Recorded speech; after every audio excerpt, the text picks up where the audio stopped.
Thank you for listening to Shulchanaruchharav.com. Is it permitted to teach Torah to a Gentile?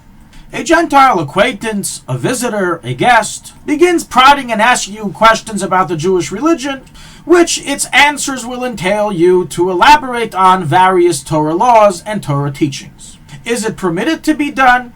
May one, for example, set up a chavrusa to learn Talmud with a nice Gentile friend who likes learning the Talmud, as there are many of such people today? If you teach a public Torah class, and it's possible or even certain that there are Gentiles who come to attend, may you nonetheless teach it? And so on and so forth of various questions which relate to this subject of giving over Torah knowledge to a guy. So it all begins with a saying of Rabbi Yochanan in the Talmud in Sanhedrin 59a, who states that it is forbidden for a Gentile to learn Torah. Him learning Torah is so severe that if he does so, he is liable for death in the hands of heaven, not by a Bezdin, but by the hands of the heavenly court. He will be put to death for learning Torah. From this it's understood that this prohibition is a biblical prohibition. Now what is the reason behind this seemingly strange prohibition? If a guy wants to become closer to God, learn the rules of the religion that God gave the Jewish people, why not? Let him learn. Shouldn't education be open for all humanity? So Rabbi Yochanan didn't just make a statement, but also explained the reason. He brings a pasuk in Torah in which it states, Torah tzivalanu Moshe meirasha kilas Yaakov, from which we learn that the Torah is a meirasha, is an inheritance for the Jewish people and only the Jewish people. And therefore, if a Gentile learns Torah, he transgresses the prohibition of stealing, as he's stealing our present and our inheritance that we receive. That's one viewpoint. Another viewpoint offered by the Gemara, Al Tikri Meirasha Ela Mi'urasa, that the Torah is the betrothal ring between the Jewish people and God. And thus, if a Gentile learns Torah, it's considered like he's doing adultery, as the study of Torah is part of the intimacy between God and the Jewish people, and no one else has permission to be involved. And explains the Gemara there that it's for this reason that we don't list as an eighth Noahidite command, thou shalt not learn Torah, that a guy can't learn Torah. It's included in the commands of thou shalt not steal and thou shalt not commit adultery. Based on all this, it's understood, as rules Rabbi Ami in Chagiga, and as recorded in the Shulchanaruch in the Mechaber 267 in Yeredeya, Halacha 71, that the same way it's forbidden for a guy to learn Torah, it's forbidden for a Jew to teach him Torah. In addition to the prohibition of Lifnei Iver, which prohibits a Jew from causing any human being, even a guy, from transgressing the commands that God gave them, and therefore if you would teach a guy Torah, you would transgress Lifnei Iver. Furthermore, the verse states, Le'asechein l'chol goyim mishpatim b'edam halaluka, from which we learn that you shall not teach it to any other nation.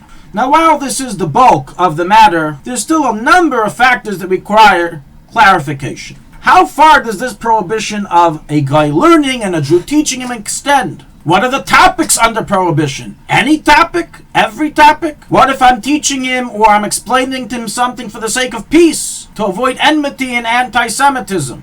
What if he's in the process of conversion? What if as a result of these teachings he may want to eventually convert? So the various poskim achreinim discuss various issues relating to this prohibition, and the following is a summary of these matters as explained in length in the article. Let's begin regarding the restricted subjects. So not all Torah subjects are prohibited to be taught to a Gentile and for a Gentile to pick up and learn on his own. For example, the 7 Noahidite laws, it is a mitzvah and an obligation for the Gentiles to learn and study. And it's stated in the Gemara in Sanhedrin, Rabbi Meir says that a Gentile who studies the 7 Noahidite laws and knows it well is to be honored like a Kohen Gadol. And certainly it's permitted for a Jew to teach it to him, and it's a mitzvah to do so, as writes Taisvis in Chagiga.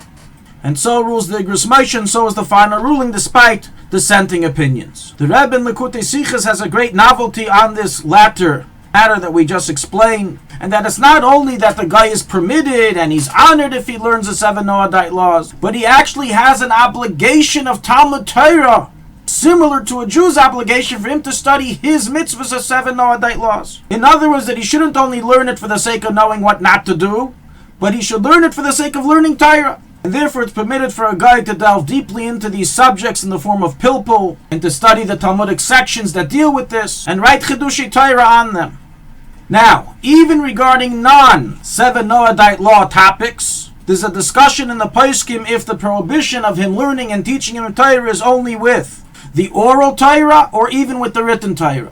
As we know, Moshe instructed for the Torah to be translated in his days to 70 language for the nations to learn. So we see the nations can learn the written Torah. Other Poskim, however, argue, and thus this matter remains a debate in the Poskim. Even regarding the oral Torah, we find a debate regarding if the prohibition is to teach them the details and reasons, or even simply to tell them the dry mitzvahs, what are the commands. Regarding a Gentile in the process of conversion, it's a mitzvah and obligation, according to Shulchanaruchharav, to teach him some of the mitzvahs of the Torah in order so he accept the mitzvahs before he converts. He knows what he's getting into. However, regarding teaching him other sections of Torah, this matter is under debate.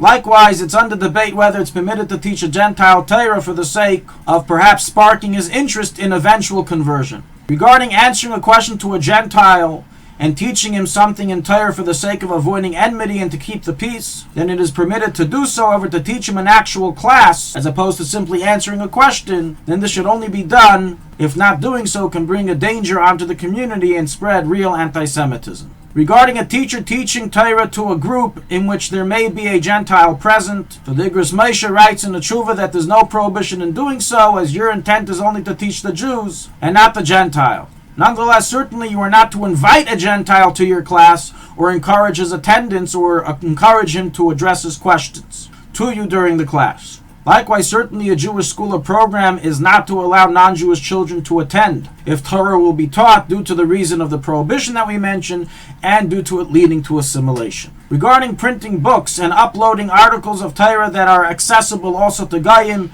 it's understood that there is no problem in doing so, as you are not actively teaching the guy and you're not writing it for the sake of the guy learning it on his own, so it's not lifnei iver. It's always the custom of all generations to print books for Jews, even in foreign languages, even though Goyim will now have access to that knowledge. This is a mere summary of the subject, and as we stated, all the details can be found in the article. Although one subject that remains to be discussed is what about teaching Kabbalah or Hasidic ideas or ideas of Jewish philosophy to a Gentile? Is it permitted to be done? And Meretz Hashem, this will be covered in another lesson. Thank you for listening to Shulchanaruchharav.com. Our free services of making Torah knowledge available to the public depends on donors like you. Please help us continue our work through making even a small contribution at Shulchanaruchharav.com under the Daily Halacha Dedication section or in the subscription page. Also, check out our online courses and many sefarim available for purchase that will both enhance your Torah knowledge and help support our work.